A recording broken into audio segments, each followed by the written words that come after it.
I'm going to be brutally honest with you for a second. Ronda Rousey isn't very good at pointing at a WrestleMania sign. Now, this isn't to say that Rowdy Ronda isn't one of the baddest asses on the planet, or that WWE's women's division isn't hugely more interesting right now for her presence. This isn't even to say that Rousey is bad at pointing in general. Look, here she is pointing in a boxing gym. See, Ronda, you can do it. It's just, the state of this WrestleMania sign pointing. The bloody state of it. She looks like she's gone down with a case of Saturday Night Fever and it's terminal. Look, here I am pointing at Ross. That's fine. Here I am pointing at Jack. See how easy it is? I was going to point at Sam, but he told me that he'd slowly break my legs if I did. Anyway, pointing aside, Ronda Rousey is going to be at WrestleMania 34 and she's going to be wrestling, and that is a big deal. While some rumors have already begun to circulate as to her opponent or opponents, let's run down just a few options that we would like to see. I'm Adam Pacitti from Cultaholic.com, and here are my top 10 pitches for Ronda Rousey at WrestleMania 34.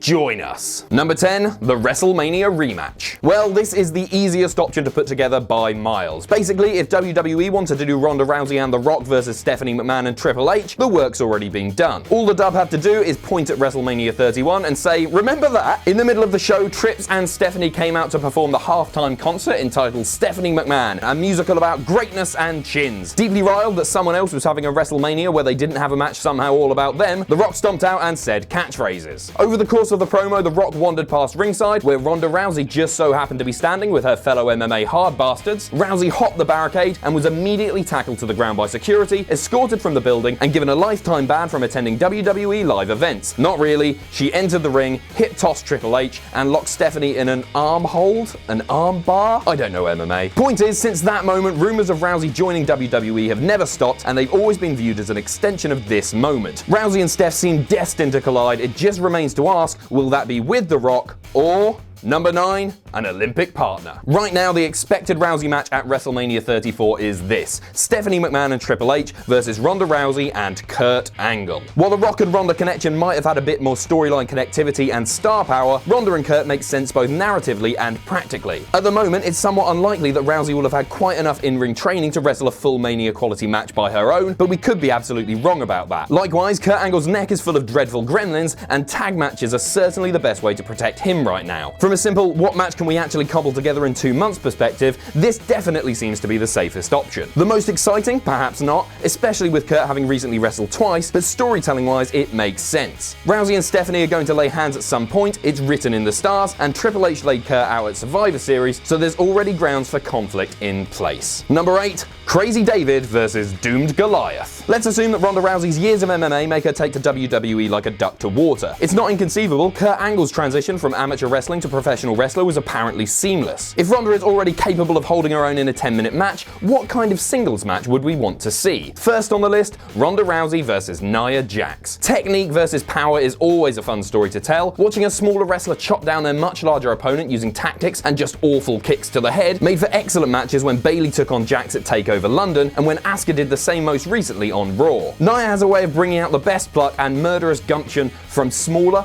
but more technically savvy opponents, and likely Rousey versus Jax would be that kind of contest. It would be an absolute lock that Ronda would be victorious, but that's true of almost every match on this list, and we for one think that Jax has proven herself to be more than worthy of a high-profile Mania match. Number 7, Rousey murders Bliss. It seems inevitable that at some point in 2018, Ronda Rousey will be a women's champion in WWE. That might irk some fans who have a knee-jerk response against high-profile celebrity fighters coming in and hoovering up the belts, your Goldbergs, your Lesnars, etc., but those people are just going to have to accept it. There's money to be made from Rousey holding gold, and the sooner you hoy the belt on her while she's white hot, the more that will be made. All of this adds up to the fact that Alexa Bliss should be pretty goddamn nervous right now. With the current rumors circulating that Asuka will be moving to SmackDown and fighting Charlotte at WrestleMania, that paints a gigantic Ronda Rousey's fist-shaped target on Alexa Bliss's angry, angry face. Putting Ronda Rousey in the position to win gold at her first Mania may not engender sympathy from the fans, but it will engender heaps of coin. And if Rousey were to face Bliss, it will not be pretty, and it will likely not be long. Bliss is is only 5 feet of fury, and her gimmick paints her more as a cunning planner than a fighter. Those plans tend to go out of the window when you have a former UFC champion standing on your neck. Number 6, Rowdy versus Boss. Now this is the match I can't wait to see. I'm perhaps more hyped to see Rousey versus Sasha than Rousey versus Asuka. Maybe by only a small amount, sure, but I'm honestly more pumped for the Rowdy Boss match. Why? Because Sasha Banks is a grade A suicidal lunatic who is almost fanatically devoted to breaking her own neck and spine in the pursuit of greatness. Every single woman on the WWE roster without exception has had their best singles match with Sasha Banks. Literally all of them. Charlotte, Bayley, Asuka, Jax, Bliss, Becky, all of them. That's a phenomenal pedigree, and it makes me hope and pray that the first time Rousey and Banks mix it up is on pay-per-view and not a 6-minute match on Raw. The story of the match would likely be fantastic. Rousey is a submission expert, and Sasha is not too bad at stretching either. Rousey would completely dominate Banks with strikes, so the Boss, in order to gain an edge, would have to pull out her greatest weapon of all, not caring if she lives or dies. Number 5, Mrs. MMA versus Mrs. Wrestling. There are few names more synonymous with professional wrestling than Flair. Ric Flair was the man in the 80s, and right now, Charlotte is the woman. And to be the woman, you've got to beat the woman. And the clash of combat styles between Charlotte and Rousey wouldn't just be the in-ring story,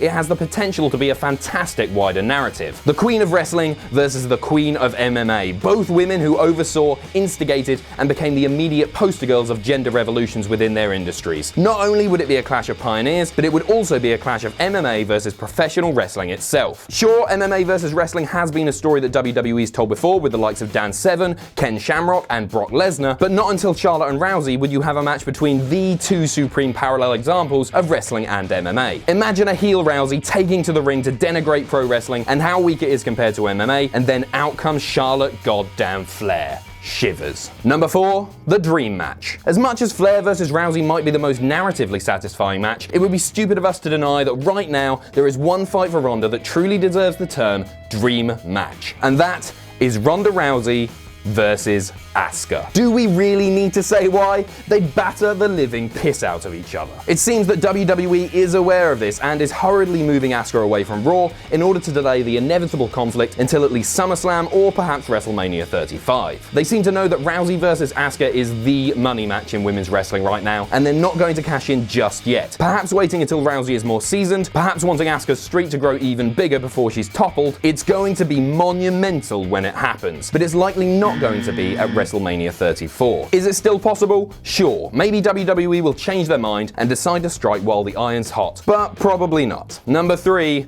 the Nightmare Match. Stephanie's Nightmare, that is. I don't care what you say, I would like to see Ronda Rousey versus Stephanie McMahon do a singles match. Certainly, in terms of kayfabe, Big Steph has had comeuppance coming for a while. She's taken isolated bumps at the last 2 WrestleManias, sure, but no one stepped up to ruin everything she holds dear in a full, protracted match. And Rousey could be that woman. Before the naysayers decry Rousey versus McMahon one-on-one, don't forget that Stephanie has a history of putting on better matches than people expected. Her match against Trish at No Way Out 2001 was brilliant fun, as was her match against Brie Bella at SummerSlam. Seriously though, picture it. Stephanie McMahon making a proper Triple H entrance, riding down to the ring on a flying elephant skeleton, and then Rousey just kicks her head off. Number 2, the 8 Horsewomen. The 4 Horsewomen of MMA are Ronda Rousey, Shayna Baszler, Marina Shafir, and Jessamine Duke. It's a naturally done thing for wrestling fans that as soon as conflict of branding arises organically in the combat world, they convince themselves that a wrestling match must someday take place. Phenom versus phenomenal. It writes itself. Likewise, an 8-woman tag match pitting the 4 Horsewomen of WWE versus the 4 Horsewomen of MMA has been fantasized about for years. But Jesus Christ, it looks like it might actually happen. Baszler and Rousey are both now in WWE, and Duke and Shafir did some pro wrestling training last year. Add to that a backstage confrontation around the Mae Young Classic, and now constant smack talking on Twitter, and who knows, it could be rushed into existence before Mania. 2 months is a long time to prep the Horsewomen battlefield.